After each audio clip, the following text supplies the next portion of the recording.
listening to The Mountain Gardener with local expert Ken Lane. Mountain gardening is very rewarding, with a few Ken's tips, tricks, and garden shortcuts sure to turn your thumbs even greener. Now welcome back to The Mountain Gardener. And we are back with Lisa Waters Lane. We give this segment to her just to share, get another insight, another set of eyes and ears, another set of a gardener's experiences, lifetime of just enrichment of the soil, of the plants, of the soul. My wife, Lisa Waters Lane. Thank you, dear. You're welcome. Yes, good to be back. So it is. We do. The studio smells beautiful. I gather you're going to show some flowers, some stinky stuff off. I thought you were going to say the studio smells. I'm like, well, it's been kind of muggy, dear. You do not smell. Even when you smell, you don't smell, my dear. Unlike I can myself. smell myself. Yeah, well, maybe you're used to yourself.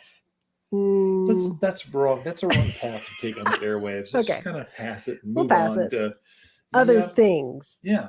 Sure. So, have you been talking about the monsoon sale? I mentioned it just before this, just kind of the seasonal changes, but let's get your, what do you see? Well, in kind of the department that I run, which is the perennials and the annuals. Yeah. So we've had quite a few perennials that we're marking down that are still nice, great perennials. And you still have plenty of time to plant these guys and get them out there. So definitely worth checking out.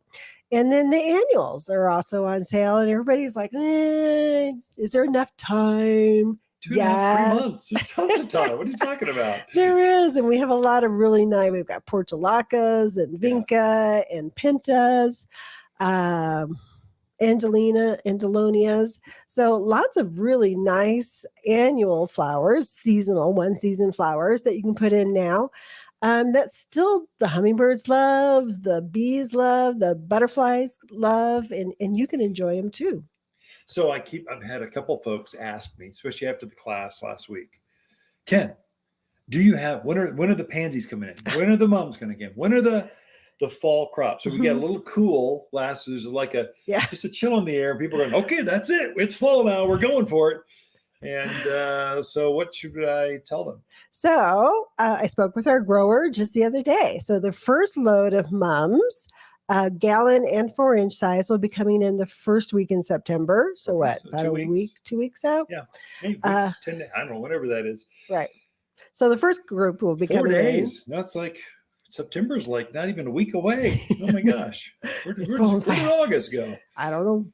And then pansies and violas and some of those kind of cool season veggies, probably a little bit more third week in September, I'd say.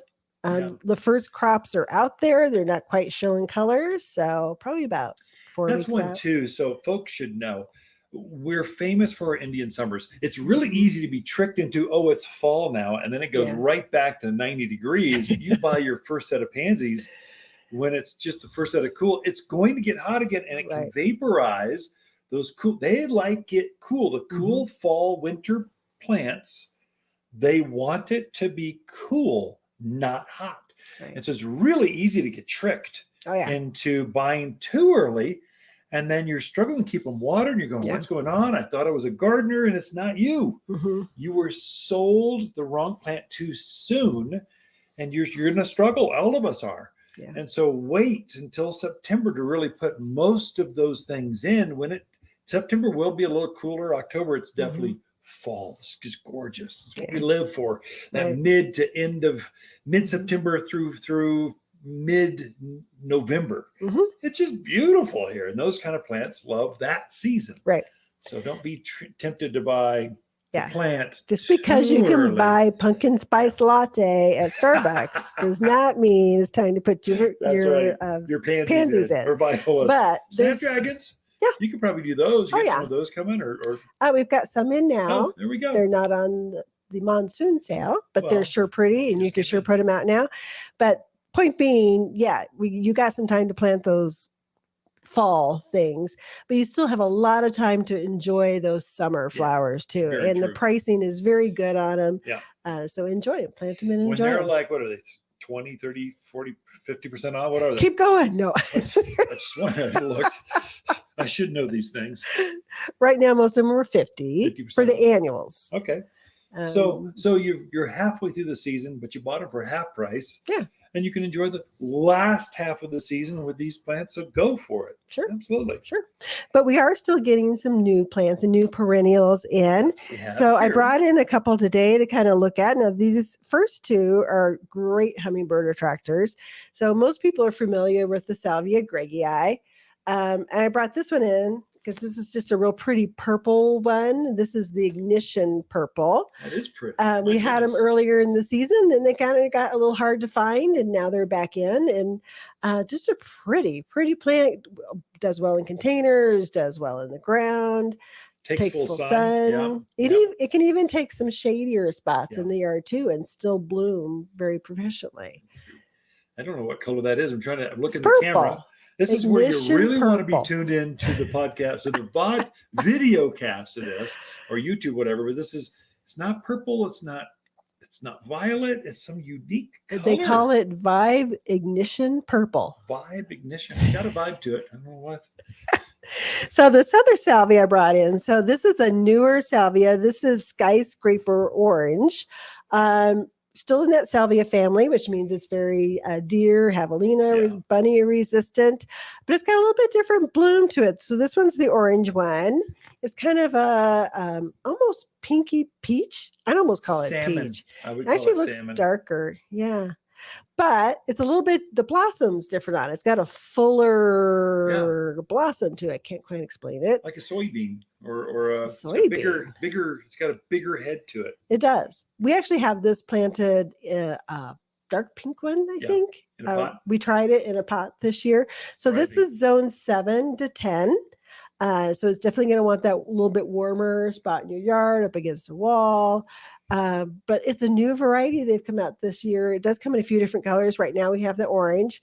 I just thought it was really pretty. It gets big too. I find it gets, ours is easily 3 feet tall. And I've trimmed it back a couple times. I planted it last spring. It's been rotating flowers right on through. It's never even thought about stopping blooming. It's been real consistent. And it's been just a beautiful. And I find the bumblebees. There's like a revitalization of bumblebees disappeared for a while. And now they're back. And they really, really like this new variety of salvia. They just can't stay away. It is very, very pretty.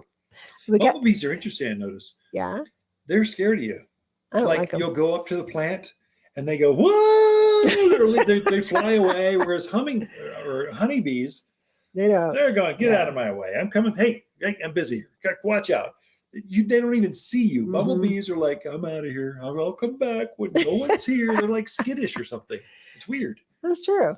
Anyway. Now I'm going to have to go out and observe nature. Bee trivia. There's no science to this. It's just something I've seen in our yard over this plant, the salvia. Because they're all over it. They're over the mimosas as well. So they really like that flower in that silk tassel or mimosa tree. I love that. Great pollinators. We still need our pollinators out there. So that's good. There's another one I didn't bring over. They call it pink pong salvia. Ping pong. Oh, it's got a big ping pong size. It's got it's not real. I don't know why they call it that name. Somebody would ask these growers. Well, you just bored? There was tequila involved. Something's up. I don't know. Late night. Yeah. They should have been in bed. But they call it pink pong. And it's definitely, the blossom's very, very similar. That nice full blossom, very pink. It's like a zone 8. So great for those people in Dewey, Spring Valley. Camp Verde. Out there, Cornville. Right. Sedona. Yep. Yeah. So just pretty ones that we still have coming in. Do we have time for one more? I think so. Okay. So this one is, I think, a Rudbeckia, which I know I've been showing a lot of Rudbeckias, but I thought this one was really pretty. They call it August Flame is what this one is called. Almost like pumpkin spice latte. You're just going to get it in a flower. So this is the Rudbeckia, which is a nice perennial. They're getting very animal resistant. This is like zone some crazy cold. Yeah. Does really well. And it's got really fuzzy, scratchy leaves. So most of your critters are going to leave it alone, not going to mess with it. Yeah. But it's got just a really nice, almost butterscotchy I would call it butterscotch. What would you call it? I'm a man. I've only got 7 crayons in my box. You got 64 of them, but I would call it orange Okay. with a red center. I don't know. It's pretty. Anyways, you got to come check these out because we have a lot of good bargains, but we also have a lot of pretty new stuff still coming in. The new stuff is coming in. And so that's great. Lisa, thank you for those summer flowers. So, Ken, Lisa Lane, the Mountain Gardeners. Be right back after this. Look for more tips, tricks, and garden shortcuts through Ken's website. Podcast the show, read his weekly garden column, or follow him on Facebook and Instagram at watersgardencenter.com. That's Waters with 2 T's, gardencenter.com. If you enjoy this show and would like to hear more, please subscribe to The Mountain Gardener, wherever you like to listen to podcasts. And if you'd like even more garden tips, tricks, and helpful advice, please check out my website at watersgardencenter.com for classes, videos, and more. Or my online garden center at top10plants.com. Throughout the week, Lisa and I can be found here at Waters Garden Center in Prescott.